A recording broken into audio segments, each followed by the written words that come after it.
السلام علیکم۔ آئیے آج میں آپ کو بتاتی ہوں کہ بیٹی کو قسم پری میں دیکھ کر باپ دنیا سے منہ موڑ گیا اور ماں بستر سے کیسے جا لگی۔ مجھے صدف کی زندگی پر رشک آتا تھا۔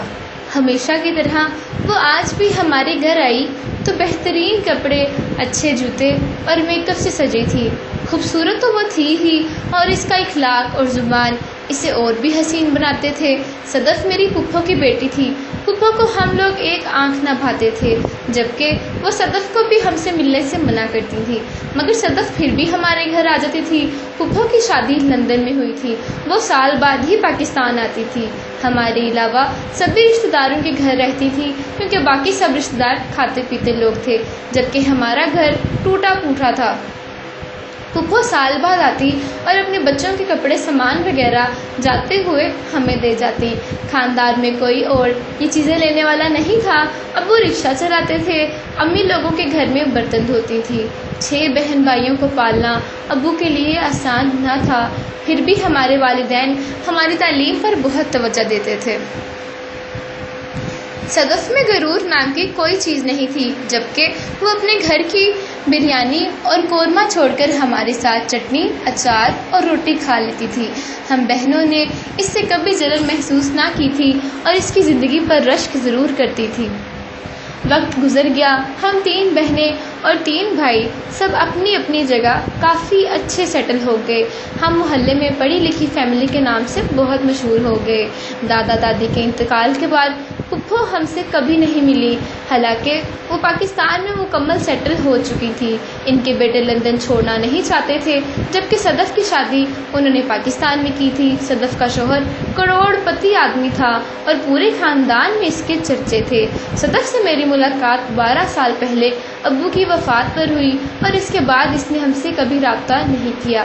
آج ہمارے پاس دنیا کی ہر چیز ہے، ہر رشتہ دار ہم سے ملنے کی خواہش رکھتا ہے، کیونکہ ہم پڑھ لکھ کر خود اپنے پاؤں پر کھڑے ہو گئے ہیں۔ ہم سب بہن بھائی شادی شدہ ہیں۔ ایک روز میں آفس کے لیے نکلی تو راستے میں سڑک کنارے چلتی عورت پر میری نظر پڑی۔ اس عورت کے ساتھ 2 جوان لڑکیاں تھیں جو شاید 9ویں یا 10ویں کی طالب علمہ تھیں۔ اس نے مجھے شاید گاڑی میں بیٹھے نہیں دیکھا، لیکن میں گاڑی روک کر پاگلوں کی طرح اس کے پیچھے بھاگی۔ اتنی دیر میں وہ دونوں بچیاں اسکول کے اندر جا چکی تھی۔ صدف صدف میں اس کے گلے لگ گئی۔ وہ مجھے دیکھ کر بہت پریشان تھی۔